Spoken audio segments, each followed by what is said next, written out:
Hello everyone, তো এটা ছিল শ্রাবণ মাসের দ্বিতীয় সোমবার। জানি ভিডিওটা আপলোড করতে অনেকটা লেট হয়ে গেল, এই কদিন আমি একেবারে টাইম পাইনি। তো এই দিন সকালে ব্রেকফাস্টে ছিল রুটি, আলু ভাজা আর জিলিপি।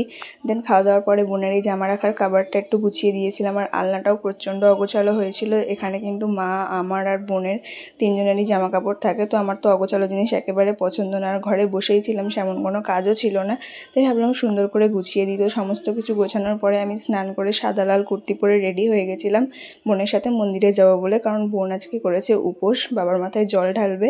আর মন্দিরে যাওয়ার সময় বললো যে আমাকেই নিয়ে যাবে, তাই আমি ওর সাথে গেছিলাম। এই সুন্দর কুর্তিটা পরে মন্দিরে যাওয়া মাত্রই তো দেখলাম ভীষণ লাইন পড়েছে, আর অনেকটা টাইম লাগছিল প্রত্যেকের ঢালতে, কারণ শ্রাবণ মাসের সোমবার যেহেতু। আর এইদিকে ছিল আমাদের মা এলানিয়া কালী, তো এখানেও সবাই ফুল ধূপ দেখাচ্ছিল।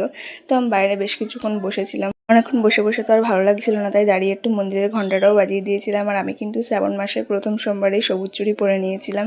তোমরা কে কে শ্রাবণ মাসে সবুজ চুড়ি পরেছো কমেন্ট করে জানিও, আর কে কে শ্রাবণ মাসের সোমবারগুলো করেছো সেটাও জানিও।